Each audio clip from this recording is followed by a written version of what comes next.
So hello everyone, আসসালামু আলাইকুম, it's me Anima. Class 8 এর বন্ধুদের জন্য আজকের এই ভিডিওটি। আজকে নিয়ে এসেছি সায়েন্স নিয়ে, সায়েন্সের চ্যাপ্টার 1 প্রাণী জগতের শ্রেণীবিন্যাস। আজকে অধ্যায়টা তোমাদেরকে পয়েন্ট সহকারে বুঝিয়ে দিব, একদম অ্যানিমেলিয়া জগতের পর্বসমূহ, এমসিকিউ, সিকিউ ইত্যাদি সম্পর্কে ধারণা দিব। তো চলো শুরু করি। শুরু করার আগে আমি এই অধ্যায় সম্পর্কে কিছু ব্যাখ্যা দিচ্ছি বা পর্বগুলো সম্পর্কে কিছু ব্যাখ্যা দিচ্ছি। অর্থাৎ ফার্স্ট আছে শ্রেণীবিন্যাস। শ্রেণীবিন্যাসটা কি? প্রাণী জগতে জীবজগৎকে ধাপে ধাপে বিন্যস্ত করা হয়েছে। এই বিন্যস্তকরণকে কি বলা হয়? শ্রেণীবিন্যাস। এই শ্রেণীবিন্যাসের সাথে কারা কারা সংযুক্ত ছিলেন? জন রে, ক্যারোলাস লিনিয়াস এবং অ্যারিস্টটল। এবং এখানে জীববিজ্ঞানের একটি শাখা বেরিয়েছে যাকে বলা হয় শ্রেণীবিন্যাসবিদ্যা, অর্থাৎ ট্যাক্সোনমি। আচ্ছা, এই পর্বের সবচেয়ে ক্ষুদ্রতম একক কি? প্রজাতি। এবং ক্যারোলাস লিনিয়াস দ্বিপদী নামকরণ করেন অ্যানিমেলিয়া রাজ্যের। যেমন মানুষের বৈজ্ঞানিক নাম কি? হোপোস্যাপিয়েন্স। আর আরেকটা কথা, বৈজ্ঞানিক নাম কিভাবে লেখা হয়? ল্যাটিন ভাষা অথবা ইংরেজি ভাষায় লেখা হয়। এবং এই পর্বগুলোর মোট 33টি পর্ব আছে। এর মধ্যে 9টি হচ্ছে মেজর পর্ব, বাকিগুলো হচ্ছে নন মেজর পর্ব। এবং আরেকটু ধারণা দিই, এখানে মোট আমাদের যে 7টি ধাপ আছে, 7টি ধাপ হলো জগৎ, পর্ব, শ্রেণী, বর্গ, গোত্র, ঘন, প্রজাতি। সেগুলো আমাদের মনে রাখতে হবে সিরিয়ালি। এছাড়াও আরো আছে কি, এই যে ফার্স্ট পর্বগুলো 9টি পর্বের মধ্যে ফার্স্ট 8টি হচ্ছে অমেরুদণ্ডী এবং বাকি যে একটা আছে কর্ডাটা, ওটা হচ্ছে মেরুদণ্ডী পর্ব। সো আবার শুরু করি। অ্যানিমেলিয়া রাজ্যের যে পর্বগুলো আছে, এখানে আমাদের মনে রাখা খুবই কষ্টসাধ্য। তাই তোমাদের জন্য খুবই সহজ করে আমি একটা রুলস তৈরি করেছি। রুলসটি হলো পরিরিয়া প্ল্যানে আনে আম একটা ভাষায় দিবে সাইকোইউসার পক্ষ ও হস্তে। এখানে তোমাদের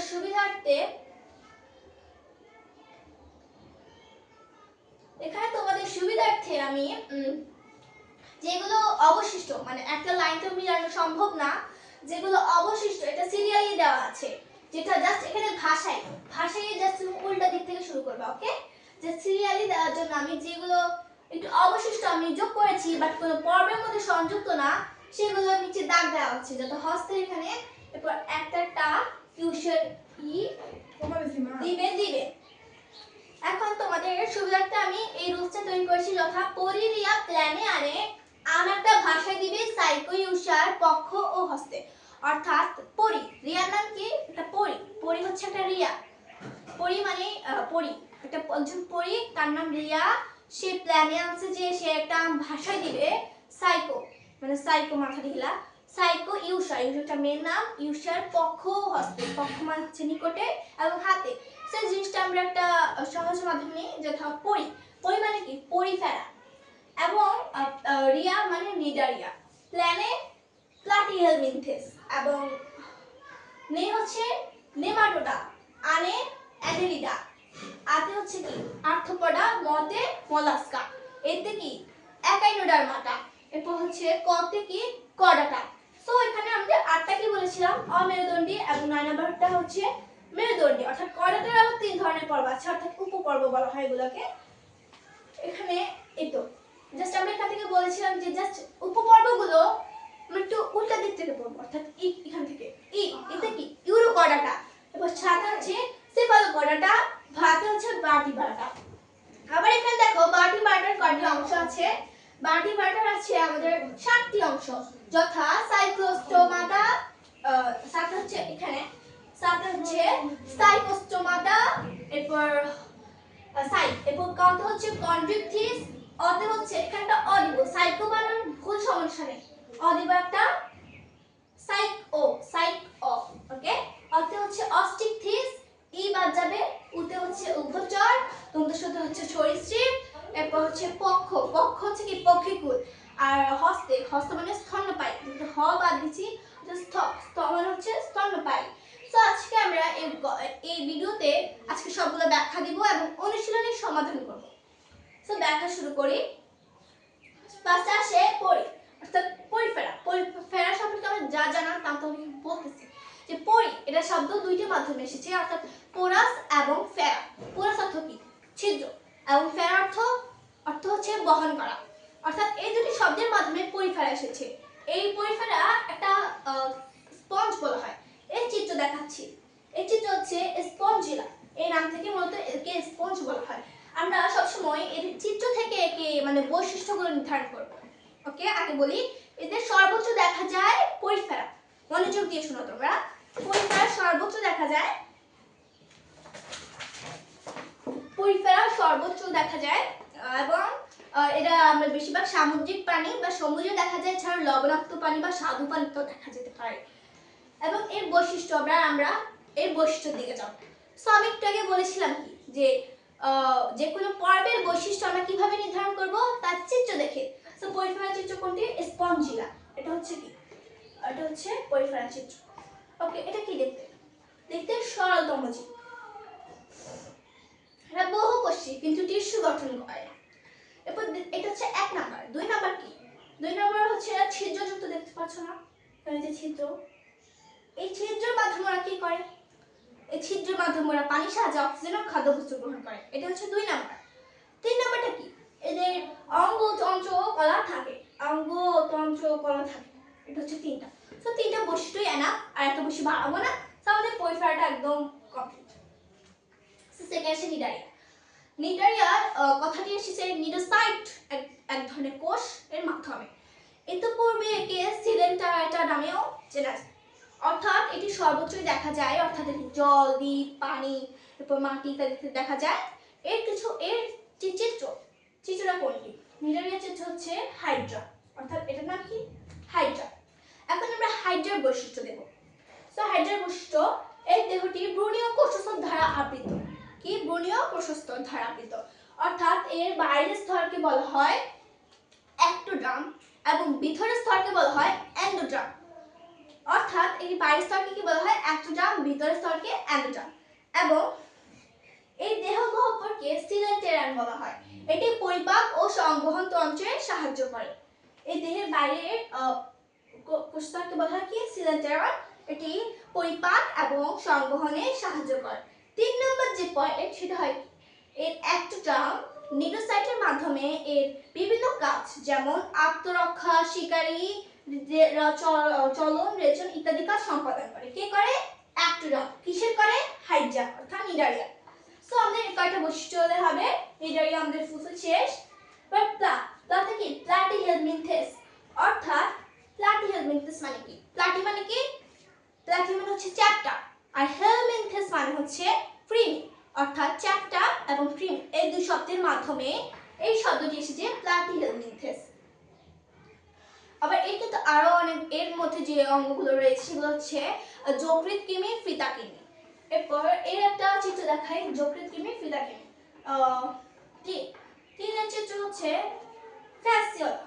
দেখি, এটা হচ্ছে প্লাটিহেলমিনথেস, অর্থাৎ এই প্লাটিহেলমিনথেস এক ধরনের বৈচিত্র্যপূর্ণ জীব, যার মাধ্যমে আমরা এটা বিভিন্ন জায়গায় থাকে। এটা মাটি, টাঙ্গাইল হয়ে থাকতে পারে। এটা বেশিরভাগ সামুদ্রিক জীব। এবং এখন আমরা এর বৈশিষ্ট্য জানবো। আমরা একটু আগে কি বলেছিলাম যে বৈশিষ্ট্যগুলো তার চিত্র থেকে জানবো। অর্থাৎ এখানে আমরা এই চিত্র থেকে তার বৈশিষ্ট্যগুলো আমি তোমাদেরকে বলছি।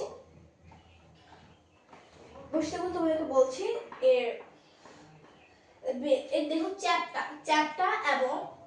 চ্যাপ্টা এবং গোলাকার, উভলিঙ্গ। এরপর এটি বহিঃপরজীবী এবং অন্তঃপরজীবী, এবং এর একটি পুরু কিউটিকল দ্বারা আবৃত। এটি কি? পুরু কিউটিকল। এটাকে কি বলা হয়? এটাকে বলা হয় কি? কিউটিকল। আচ্ছা, এর একটি রয়েছে শোষক বা আংটা থাকে। শোষক বা আংটা থাকে। এর এক ধরনের শিখা অঙ্গ থাকে, যার সাহায্যে এটি রেচন কাজ সম্পন্ন হয়। কি থাকে? শিখাঙ্গ। অঙ্গের নাম কি? শিখাঙ্গ। প্রশ্ন আসতে পারে শিখাঙ্গ কার থাকে? প্লাটিহেলমিনথেসের। ওকে, একে বলা হয় কি? এটা হচ্ছে কি? যকৃৎ কৃমি, এবং এর পুষ্টিতন্ত্র অসম্পূর্ণ বা অনুপস্থিত। তো এগুলো হচ্ছে এর বৈশিষ্ট্য, এবং এটি হচ্ছে যকৃৎ কৃমি, এবং আরেকটা হয় ফিতা কৃমি অর্থাৎ টাইনিয়া। সো আমাদের প্লাটিহেলমিনথেস শেষ। এবার হচ্ছে নেমাটোডা। নেমাটোডাকে কি বলা হয়? নেমাথেলমিনথেস, অর্থাৎ এই নেমা শব্দ থেকে এসেছে নেমাটোডা। নেমা অর্থ কি? সুতা। এই শব্দটি থেকে মূলত নেমাটোডা শব্দটি এসেছে। এবার এর চিত্র দেখি। এর চিত্র হচ্ছে এটা হচ্ছে এর চিত্র। আমরা চিত্রের মাধ্যমে এই বৈশিষ্ট্য জানবো। এটা খুবই উন্নত জীব বা একটি সামুদ্রিক এক ধরনের জীব। সো এর বৈশিষ্ট্যগুলো জানি। নেমাটোডার বৈশিষ্ট্য। সো নেমাটোডার বৈশিষ্ট্য হলো এটি নলাকার ও পুরু ত্বক দ্বারা আবৃত। নলাকার ও পুরু ত্বক দ্বারা আবৃত। এর দেহ গহ্বর অনাবৃত এবং প্রকৃত সিলম নেই। সিলম কি? আমাদের দেহ কোষ গহ্বর থেকে এবং কোষপ্রাচীরের মধ্যবর্তী যে ফাঁকা স্থান থাকে তাকে বলা হয় সিলম। সো এই প্রকৃত সিলম নেই। এবং আরেকটা হচ্ছে কি, এর রক্তনালী দিয়ে কাজ সম্পাদন করে। এছাড়াও আরেকটা হয় এদের সংবহন তন্ত্র বা পৌষ্টিক নালী থাকে না বা অনুপস্থিত থাকে। এদের সাধারণত এরা এক লিঙ্গ হয়ে থাকে। সাধারণত এসব বৈশিষ্ট্যের মাধ্যমে আমরা নেমাটোডাকে চিনতে পারি। এটার নাম হচ্ছে কি অ্যাসকারিস। আমাদের নেমাটোডা শেষ। 5 আসে কি অ্যানেলিডা। অ্যানেলিডা। সো অ্যানেলিডার কিছু বৈশিষ্ট্য বলি। অ্যানেলিডা হচ্ছে অ্যানালাস। অ্যানালাস শব্দটি থেকে অ্যানালাস। অ্যানালাস শব্দটি অর্থ কি? আংটা। এই অ্যানালাস শব্দটি কিছু অ্যানালিডা আংটা। এটি উষ্ণমণ্ডলীয় বা নাতিশীমণ্ডলীয় যে কোনো জায়গায় থাকতে পারে। এটি হচ্ছে কি উষ্ণমণ্ডলীয় নাতিশীমণ্ডলীয় যে কোনো জায়গায় থাকতে পারে অ্যানালাস বা আংটা। অ্যানালাস থেকে এর নামকরণ করা হয়েছে। সো তোমাদেরকে এরপর বলছি যে এটি অ্যানালাস নামকরণ করা হয়েছে। এই যে প্রাণী সেটি কি? অ্যানালাসের প্রাণী কোনটি? অ্যানালাসের প্রাণী হচ্ছে, তোমাদেরকে দেখাই। অ্যানালাস কত নাম্বার? 5। অ্যানালাসের প্রাণী হচ্ছে কেঁচো। সো কেঁচো এটি মাটি বা স্যাঁতসেঁতে যে কোনো উভয় জায়গায় থাকতে পারে। সো কেঁচো হচ্ছে কি অ্যানালাসের এক ধরনের জীব। আমরা বলেছিলাম কি আমরা জীবের বৈশিষ্ট্যের মাধ্যমে আমরা বৈশিষ্ট্য দেখবো কিভাবে? চিত্রের মাধ্যমে। সো কেঁচোর যে বৈশিষ্ট্য সেটা আমি তোমাকে বলছি। কেঁচো কি নলাকার, অর্থাৎ লম্বা, নলাকার এবং খন্ডাকৃতির। আমরা খন্ডাকৃতি দিতে পারছি, খন্ডাকৃতি। এবং এর এক ধরনের সিটা থাকে যার সাহায্যে চলাচল করে। জোকে সিটা থাকে না। জোক কিন্তু অ্যানালিডার, কিন্তু জোকে সিটা থাকে না, কেঁচোতে সিটা থাকে। এছাড়া নেফ্রিডিয়া নামে এক ধরনের রেচনাঙ্গ থাকে। সো এই তিনটা বৈশিষ্ট্যের মাধ্যমে আমরা অ্যানালিডাকে বুঝতে পারি। আর্থ্রোপোডা। আর্থ্রোপোডা। আর্থ্রোপোডা অর্থ হচ্ছে কি সন্ধি, আর পরস অর্থ হচ্ছে পা। এই দুটো শব্দ থেকেই তৈরি হয়েছে আর্থ্রোপোডা। সো আর্থ্রোপোডার প্রাণী হচ্ছে পৃথিবীর প্রাণী জগতের সবচেয়ে বৃহত্তম পর্ব। এই পর্বের অন্তর্গত জীবটি হচ্ছে আরশোলা। আরশোলা বা প্রজাপতি। সো এদের বৈশিষ্ট্য তোমাদেরকে বলছি। এর 3 ধরনের জিনিস থাকে, অর্থাৎ বক্ষ, উদর এবং বক্ষ। এই 3 জিনিসের কথা মস্তক, বক্ষ, উদর, এই 3টি জিনিস থেকে সন্ধিযুক্ত উপাঙ্গ আলাদা করে রাখে। এরপর এদের হচ্ছে ম্যালফিজিয়াম। ম্যালফিজিয়াম নামক এক ধরনের অঙ্গ থাকে যা রেচনাঙ্গে সহযোগিতা করে। এরপর এদের কার্টিন সমৃদ্ধ শক্ত আবরণ থাকে। কার্টিন সমৃদ্ধ শক্ত আবরণ থাকে। এরপর হচ্ছে এদের একজোড়া পুঞ্জাক্ষী ও ইয়ে থাকে, অ্যান্টেনা থাকে, যে একজোড়া, অর্থাৎ এটা হালকা ছিল, একজোড়া পুঞ্জাক্ষী ও অ্যান্টেনা থাকে। এবং এদের রক্ত প্রবাহিত হয় হেমোসিলের মাধ্যমে। হেমোসিল কি? তোমরা কি জানো হেমোসিল কি? হেমোসিল হচ্ছে রক্ত প্রবাহিতের মাধ্যম। যে মাধ্যমে রক্ত প্রবাহিত হয় তাকে বলা হয় হেমোসিল। এই বৈশিষ্ট্যগুলো হচ্ছে কিসের? আর্থ্রোপোডা। বেশি মলাস্কা। মলাস্কাস শব্দ থেকে এসেছে মলাস্কা। আর মলাস্কাস শব্দ অর্থ কি? নরম। এবং এই শব্দটি নরম। এটি মাটি, ডাঙ্গায় বা জল যে কোনো জায়গায় থাকতে পারে। এর চলাচলে সক্ষম। এর প্রাণী চিত্র কোনটি?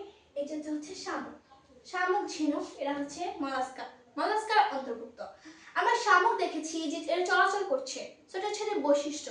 বাস্তবতার প্রেক্ষিতে এর বৈশিষ্ট্যগুলো হয় যেমন শামুক কি শক্ত আবরণীয়, খোলস দ্বারা আবৃত, চলাচলে সক্ষম। শামুক চলাচলে সক্ষম, ফুসফুস বা ফুলকার সাহায্যে শ্বসন কার্য সম্পাদন করে। কেমনে সম্প্রচার সাহায্যে? ফুসফুস বা ফুলকার সাহায্যে। এই বৈশিষ্ট্যগুলোর মাধ্যমে আমরা মলাস্কা সম্পর্কে জানতে পারি। হচ্ছে আট হচ্ছে কি এ মানে হচ্ছে কি একাইনোডার্মাটা। একাইনোডার্মাটা এসেছে কি একাইনোস এবং ডার্মা শব্দ থেকে। একাইনোস অর্থ হচ্ছে কাটা এবং ডার্মা অর্থ হচ্ছে ত্বক। এই দুটি শব্দ থেকেই একাইনোডার্মাটা তৈরি হয়েছে, অর্থাৎ কাঁটাযুক্ত ত্বক।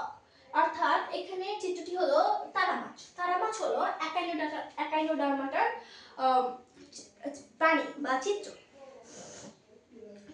চিত্র। সো একাইনোডার্মাটার এখানে কিছু উদাহরণ, যা তারা মাছ। এটা কি? এটা হচ্ছে পঞ্চম অরীয় প্রতিসম। পঞ্চম অরীয় প্রতিসম বা এই ত্বকগুলো কাটা, এগুলো হচ্ছে এর বৈশিষ্ট্য। ফার্স্ট বৈশিষ্ট্য কি? এর ত্বকগুলো কাঁটাযুক্ত এবং দ্বিতীয় বৈশিষ্ট্য হচ্ছে এটি 5টি সমান ভাগে বিভক্ত এবং তৃতীয় হচ্ছে এর নালী পানি সংবহন তন্ত্র নালী একটি নলের মাধ্যমে প্রবাহিত হয়।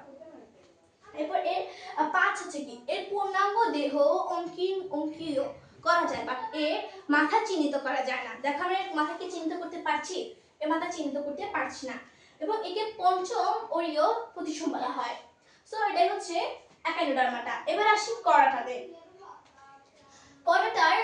করাটার এখানে কোনো চিত্র নেই বা করাটা কোনো চিত্র দেওয়া হয়নি। করাটার মধ্যে 3 ধরনের উপপর্ব আছে, এগুলো ব্যাখ্যা দিচ্ছি। এই 3 ধরনের উপপর্ব আছে। করাটা হচ্ছে নটোকর নামে এক ধরনের নলের মাধ্যমে তৈরি, আর করাটা হচ্ছে মেরুদণ্ডী প্রাণী। আর এতক্ষণ যে পর্বগুলো ব্যাখ্যা দিয়েছিলাম সেগুলো হচ্ছে অমেরুদণ্ডী প্রাণী। এখন করাটা ওটা হচ্ছে মেরুদণ্ডী প্রাণী। অর্থাৎ এখানে পিছনে এক ধরনের লম্বা দাঁড় থাকে, অর্থাৎ সেখানে নল বা একে করাটা অর্থ কি? করা শব্দ থেকে এসেছে, এই অর্থ রজ্জু বা নালী। তো এখন করাটার ভিতরে যে উপপর্বগুলো আছে তার উপপর্ব আছে তার ব্যাখ্যা দিব। এটা হচ্ছে কি? ইউরোকর্ডাটা।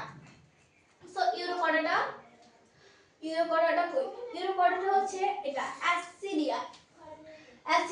সো ইউরোকর্ডাটা আছে আমরা অ্যাসিডিয়া। এখানে কোনো ব্যাখ্যা দিব না, জাস্ট এখানে বৈশিষ্ট্যগুলো তুলে ধরবো। অর্থাৎ এদের পৃষ্ঠ কি? অ্যাসিডিয়ার পৃষ্ঠ ফাফা, একটু ফাফা আছে এবং এর লেজে এবং এক ধরনের নটোকার্ড থাকে। এর লেজে এক ধরনের নটোকার্ড রয়েছে। এবং ঠিক আছে, দুই নম্বরে কি? সেফালোকর্ডাটা। সেফালোকর্ডাটা কি? সেফালোকর্ডাটা হচ্ছে ব্রাঞ্চিওস্টোমা। এর লেজে এক ধরনের, এটি একটু লম্বাকৃতির বা এর লম্বাকৃতির এবং এর লেজে সবসময় মানে মাছের মতো দেখতে এবং এটা হচ্ছে বৈশিষ্ট্য, এটি মাছের মতো দেখতে এবং এর লেজে অবশ্যই নটোকর্ড উপস্থিত থাকে। সো 2 নম্বরের বৈশিষ্ট্য শেষ। এটা জাস্ট 2টা করে বৈশিষ্ট্য দিলেই হবে। 3 হচ্ছে ভার্টিব্রাটা। এটি হচ্ছে এর 7টি ধাপ আছে। এটা কোনো বৈশিষ্ট্য আমি বলছি না, এই 7টি ধাপ আছে। তো ধাপগুলো ব্যাখ্যা করি। ধাপ সাইক্লোস্টোমাটা। সো ধাপগুলো হলো সাইক্লোস্টোমাটা। সো ফার্স্ট হচ্ছে কি? সাইক্লোস্টোমাটা কোনটি? এটি হচ্ছে সাইক্লোস্টোমাটা। এটি দেখতে লম্বাটে, এটি চোয়ালবিহীন ও মুখ আছে। এর চোয়ালবিহীন মুখ, এর ছিদ্র মুখ সামনের দিকে কতগুলো ছিদ্র আছে যাকে আলাদা করে রাখে, অর্থাৎ অন্য প্রাণী থেকে আলাদা করে রাখে সাইক্লোস্টোমাটা। এদের এই ছিদ্রের সাহায্যে এরা শ্বসন কার্য করে। এই ছিদ্রের সাহায্যে কি করে? শ্বসন কার্য সম্পাদন করে। এটাকে বলা হয় কি? ফুলকা ছিদ্র। এন্ড দেন দ্বিতীয় নাম্বার কি? কনড্রিকথিস। কোনটি? এটা হচ্ছে হাতুড়ে। এটা কি বলা হয়? হাতুড়ে গাছ, হাতুড়ে মাছ। এটা হচ্ছে 2, হাতুড়ে মাছ বলা হয় একে। এটি লেজে এটার 5 থেকে 7 জোড়া, এর 5 থেকে 7 জোড়া ফুলকা ছিদ্র থাকে। এর কর্ণ থাকে না, লেজে 2টি অংশ তৈরি যাকে বলা হয় হেটারোসার্কাল। কি বলা হয়? হেটারোসার্কাল। এটি বেশিরভাগ প্রাণী সমুদ্রে বসবাস করে। কি? হাতুড়ে মাছ কি করে? সমুদ্রে বসবাস করে। এরপরে আসি, এর আরেকটা হয় কোন কঙ্কালগুলোর তরুণাস্থি। এরপর অস্টিকথিস কি? অস্টিকথিস হচ্ছে ইলিশ মাছ। এটা হচ্ছে আইসযুক্ত ইলিশ মাছ। কেমন? ইলিশ মাছ আমরা দেখি আমাদের বাজার থেকে, আমরা যখন ইলিশ মাছ কিনে আনি তখন আমরা এর গঠন কেমন দেখতে পাই? এটা হচ্ছে সামুদ্রিক, এটি বেশিরভাগ স্বাদু পানিতে হয়। এটি আইসযুক্ত, এগুলো হচ্ছে বৈশিষ্ট্য। এগুলো কি? এর বৈশিষ্ট্য। আচ্ছা, আইসযুক্ত হয় বা সামুদ্রিক, বেশিরভাগ স্বাদু পানিতে পাওয়া যায়। 4 জোড়া ফুলকা থাকে এবং এর কঙ্ক থাকে। এই ফুলকাগুলো কঙ্ক দ্বারা ঢাকা থাকে এবং এর লেজে নটোকর্ড থাকে, যার কারণে কি বলা হয়? হেমোসার্কাল। লেজে উপস্থিত থাকে কঙ্ক, তাই ওকে বলা হয় কি? হেমোসার্কাল। আচ্ছা ঠিক আছে, 4 হচ্ছে উভচর কি? উভচর হচ্ছে ব্যাং। তো ব্যাং তো আমরা জানি উভচর হচ্ছে ব্যাং। তো ব্যাং উভচর কেন বলা হয়? কারণ ডাঙা এবং পানিতে উভয় জায়গায় থাকতে পারে। প্রাপ্তবয়স্কদের ফুলকা ব্যবহার করে এবং না, কম বয়সী ফুলকা ব্যবহার করে। প্রাপ্তবয়স্করা ফুসফুসের সাহায্যে শ্বসন কার্য সম্পন্ন করে। তো এদের কিছু বৈশিষ্ট্য হলো,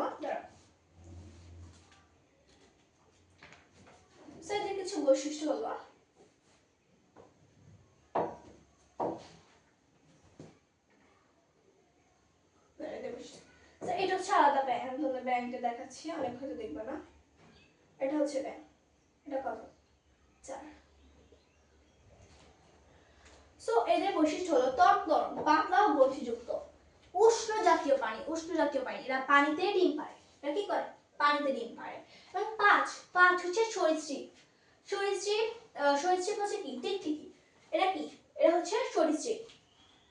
এবার এদের বৈশিষ্ট্য হলো এরা বুকে ভর করে চলে, ত্বক শুষ্ক ও আঁশযুক্ত, এবং 4 পায়ে মোট 5টি করে নখ থাকে। আমি 4টি করে নখ দিচ্ছি। 4 পায়ে মোট কয়টি করে নখ থাকে? 5টি করে নখ থাকে। এরপরে আসি পক্ষ অর্থাৎ পক্ষিকুল। পক্ষিকুল কই? এই তো দোয়েল হচ্ছে কি 6, অর্থাৎ পক্ষিকুল। এখন আমরা দোয়েলে দিই, এরা উঠতে পারে। এদের ফুসফুসে এক ধরনের বায়ুথলি থাকে যার সাহায্যে এরা সহজে উঠতে পারে। এরা উষ্ণ জাতীয় হয়, এরা রক্ত সঞ্চালন করে। এরপরে এদের দুটি ডানা, পাখা এবং একটি চক্ষু থাকে। দেহ পালকে আবৃত। এরপর হচ্ছে শেষ নং 7 স্তন্যপায়ী। স্তন্যপায়ী কি? এখানে ভাগ আছে, আমি মানুষ দিয়েছি, বাট আমরা মানুষ হচ্ছে স্তন্যপায়ী অর্থাৎ 7। স্তন্যপায়ী প্রাণীদের বৈশিষ্ট্য দিচ্ছি। এদের হৃৎপিণ্ড 4 প্রকোষ্ঠ বিশিষ্ট। এদের ত্বক বিভিন্ন গ্রন্থিযুক্ত। এরা সন্তান প্রসব করতে পারে। এছাড়াও এরা দেহ লোমে আবৃত। এরপর হচ্ছে এদের উষ্ণ জাতীয় প্রাণী। চোয়ালে বিভিন্ন ধরনের দাঁত থাকে। এরা খাদ্য গ্রহণ, চলন, পেচন, জনন ইত্যাদি করতে পারে। এই শিশুরা জন্ম ইত্যাদি করতে পারে। সো এটা আমরা শেষ।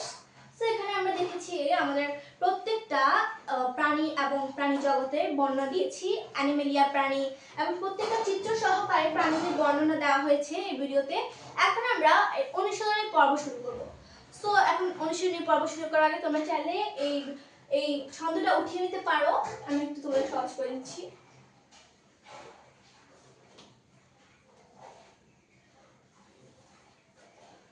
তুমি চাইলে ছন্দগুলো উঠিয়ে নিতে পারো। আমি জানি না লেখা স্পষ্ট এসেছে কিনা বা চিত্র সুন্দর হয়েছে কিনা, তুমি চাইলে স্ক্রিনশট তুলে নিতে পারো। আমি সরে যাচ্ছি। সো হ্যালো এভরিওয়ান, আবার আসছি। সো এখন আমরা অনুশীলনীর অংশগুলো শেষ করব। সো অনুশীলনীর অংশ আসছে 10 নং পেজ। যকৃৎ কিমির রেচন অঙ্গ কি? আমরা ওই সময় পড়েছিলাম যকৃৎ কিমির রেচন অঙ্গ হচ্ছে শিখা অঙ্গ। যারা ক্লাসে মনোযোগ দিয়ে শুনেছো তারা অবশ্যই অ্যানসারগুলো পারবে। চিংড়ির রক্তপূর্ণ গহ্বরকে কি বলে? হিমোসিল বলে। ঘ্যাস পেশিবহুল পা দিয়ে চলাচল করে। এটা হচ্ছে চিংড়ি পেশিবহুল পা দিয়ে চিংড়ি পেশিবহুল পা দিয়ে চলাফেরা করে। আচ্ছা, ঢ্যাস প্রকারের প্রাণীরা মেরুদণ্ডী। অর্থাৎ তোমাকে বলছি, সরি পেশিবহুল পা দিয়ে চলাফেরা করে কোনটি? পেশিবহুল পা। অর্থাৎ এখানে পেশিবহুল পা আমরা দেখতে পাচ্ছি, পেশিবহুল পা দিয়ে চলাফেরা করছে। আরশোলা হবে এটা অ্যানসার বা তেলাপোকা। ড্যাশ উপপর্বের প্রাণীরা মেরুদণ্ডী অর্থাৎ ভার্টিব্রাটা। ইউরোকর্ডাটা উপপর্বের প্রাণীদের লেজে কি থাকে? ইউরোকর্ডাটা কোনটি? এটা হচ্ছে ভার্টিব্রাটা না, কর্ডাটা একটি অংশ, আমরা এখানে বের করি। ইউরোকর্ডাটা এটা। এই প্রাণীদের উপভোক্ত প্রাণীদের লেজে কি থাকে? আমরা সবাই শিখেছিলাম কি নটকট থাকে। কোন প্রাণীর দ্বিপদী নামের কয়টি অংশ থাকে? 2টি অংশ থাকে। এই অংশগুলো কি কি? গণ ও প্রজাতি। মানুষের বৈজ্ঞানিক নাম কি? Homo sapiens. ওকে, তোমার চেনা জানা 5টি আর্থ্রোপোডার নাম লিখো। বলি প্রজাপতি, আরশোলা, চিংড়ি, না হ্যাঁ প্রজাপতি, আরশোলা, এরপর হচ্ছে মশা, কি হয় আরো ঘাসফড়িং, মশা হয় না, ঘাসফড়িং হয় না, হ্যাঁ ঘাসফড়িং, এরপর আরো হয়তো 5টি তো অলরেডি 4টা হয়েছে। ঘাসফড়িং, এরপর হচ্ছে মশা, এরপর হচ্ছে আর কি হয় তোমরা চিন্তা করো আর কি হতে পারে। আর হচ্ছে আমাদের উড়ন্ত জিনিস নিতে হবে। আর্থ্রোপোডা বৈশিষ্ট্যের সাথে যায়, অর্থাৎ বক্ষ গহ্বর, উদর গহ্বর, তেলাপোকা ইত্যাদি। চিংড়ি কোন পর্বের প্রাণী? এদের বৈশিষ্ট্যগুলো কি কি? তো আমরা বইতে অনেক সময় পড়েছি, যেমন দেখি এখানে চিংড়ি কোন পর্বের প্রাণী।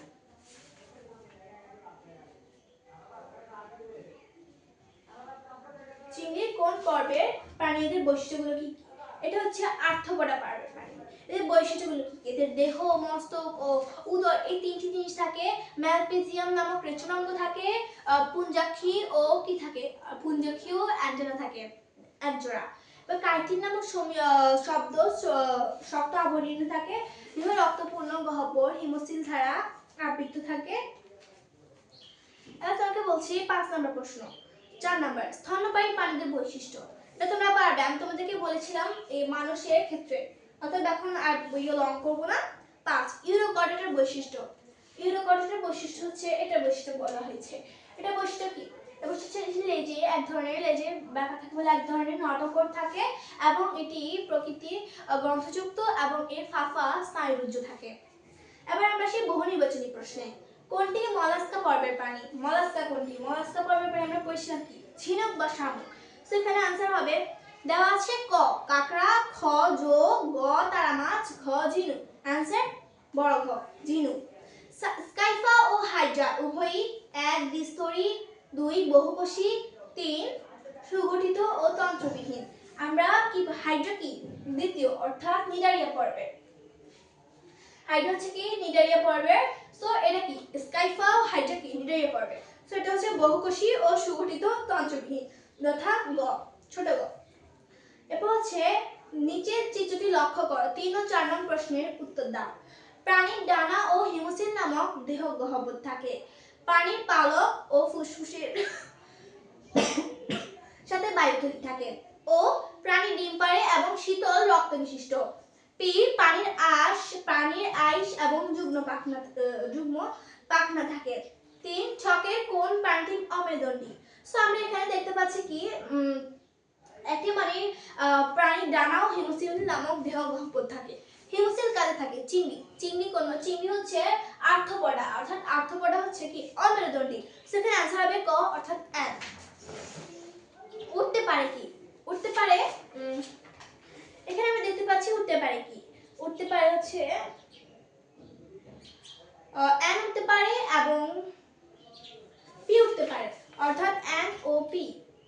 এন ও পি এন না, এখানে দেওয়া আছে N O P.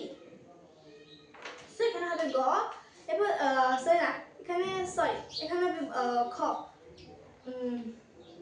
N O P.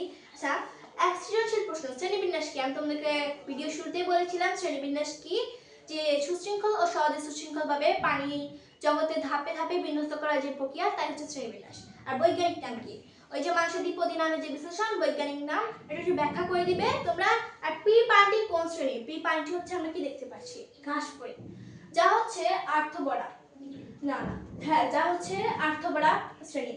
এবং প্রাণী দুটি ভিন্ন শ্রেণীতে থাকার কারণ কি? এটা হচ্ছে পক্ষী, অর্থাৎ 6 পক্ষীকুল, আবার এটা হচ্ছে আর্থ্রোপোডা। তোমরা বৈশিষ্ট্য দিবা এবং বৈশিষ্ট্য দেওয়ার পর তার পার্থক্যটা তুলে ধরবা,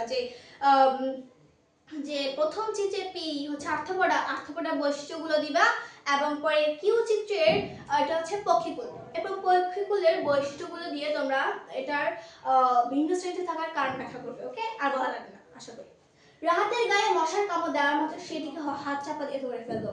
এটি ম্যাগনিফাইং গ্লাস দিয়ে সে এর রূপাঙ্গ, চক্ষু ও দেহাবরণ পর্যবেক্ষণ করলো। পরবর্তীতে সে তার পাঠ্যপুস্তকের জ্ঞানের আলোকে একটি শ্রেণীগত অবস্থান বোঝার চেষ্টা করলো। ফিতাকৃমি কোন পর্বের প্রাণী? আমি ভিডিও শুরুতে তোমাদেরকে ভিডিও মাঝে একটা এমসিকিউ করেছিলাম, ফিতাকৃমি কোন পর্বের প্রাণী? তোমরা এখন পারবে এটা? ফিতাকৃমি হচ্ছে প্লাটিহেলমিনথেস। আমি তোমাদেরকে একটা জিনিস বলা হয়নি, যে ফিতাকৃমির মধ্যে আছে প্লাটিহেলমিনথেসের মধ্যে আছে ফিতাকৃমি এবং যকৃৎকৃমি। আর নেমাটোডার মধ্যে আছে কি ফাইলার কৃমি, চোখ কৃমি এবং গোলাকার কৃমি। সো আমাদের যদি আসে যে গোলাকার কৃমি কি, আমি তো কৃমি দেখছি প্লাটিহেলমিনথেস দাগা দিয়ে আসবো, আর ফিতাকৃমি দেখলে নেমাটোডা দাগা দিয়ে আসে, এরকম হবে না, আমাদেরকে মুখস্থ করতে হবে বা বুঝতে হবে। এরপরে মানবদেহের নটকড়ির অবস্থান, এটি হচ্ছে নরম, এটি আমাদের মানবদেহে কোথায় থাকে? মানবদেহে পিঠে মেরুদণ্ডের মাঝে থাকে। এই জিনিসগুলো আমাদেরকে ব্যাখ্যা করব, বইতেও আছে, আমিও এর আগে এগুলো ব্যাখ্যা করেছি। রাহাতের পর্যবেক্ষণের আলোকে প্রাণীটির শ্রেণীগত অবস্থা ব্যাখ্যা করো। সো প্রাণীটির শ্রেণী কি? মশা কিসের শ্রেণী? আর্থ্রোপোডা ব্যাখ্যা করবা। প্রাণীটির শ্রেণীগত অবস্থান জানা রাহাতের জন্য প্রয়োজন কেন? এবার প্রাণীর শ্রেণীগত অবস্থা হাতের জন্য প্রয়োজন তোমরা এটা লিখবা, ব্যাখ্যা করবা যে 15 লক্ষ বিপুল সংখ্যক প্রাণীর মধ্যে আমাদের 33টি পর্ব রয়েছে, এর মধ্যে 9টি মেজর পর্ব, বাকিগুলো নন মেজর পর্ব। এককোষী প্রাণীদের একটি ভাগে তৈরি করা হয়, বহুকোষী প্রাণীদের 9টি ভাগে ভাগ করা হয়। এছাড়াও এই প্রাণীগুলোর এক একটা বৈশিষ্ট্য জানার জন্য আমাদের এই শ্রেণীবিন্যাস জানা প্রয়োজন। আর শ্রেণীবিন্যাস কাকে বলে? শ্রেণীবিন্যাস বলা হয় সহজ সুশৃঙ্খল। আগে শ্রেণীবিন্যাস কাকে বলে এটা দিবা, এরপর প্রজাতি কাকে বলে, এই ধাপগুলো দিবা। এই যে 7টা ধাপ আছে যথা কি কি? জগৎ, পর্ব, শ্রেণী, বর্গ, গোত্র, ঘন, প্রজাতি, এই ধাপগুলো আছে ওইগুলো দিবা। এরপর যে দিবা যদি এরপরে অর্থ ও মশা যে ওইটা একটু ব্যাখ্যা করবা, বা এর পাশাপাশি যেগুলো ব্যাখ্যা করবা, মশাটা ব্যাখ্যা করবা না, তো তুমি আরশোলা দিবা। আর মশার সাথে আরশোলারও এই ধরনের আছে। এবং এছাড়াও শামুক, শামুক কিন্তু আর্থবরা না, শামুক হচ্ছে মলাস্কা। এখন ব্যাখ্যা দিবা যে আমাদের এই কারণে জানা প্রয়োজন এক একটি প্রাণী কোন শ্রেণীতে আছে বা কোন পর্বে অন্তর্ভুক্ত, সেইগুলো জানার জন্য আমাদের মূলত এই প্রাণীগুলো শ্রেণীগত অবস্থা জানার অবশ্যই প্রয়োজন। সো আজ এই পর্যন্তই। আজকে যে পার্ট যদি কারো উপকার হয়ে থাকে তাহলে অবশ্যই সাবস্ক্রাইব করে যাবে, এবং যদি নিজে মনোযোগ সহকারে পড়ো আর একটু ভালো বেস্ট করতে পারবে। Best of luck.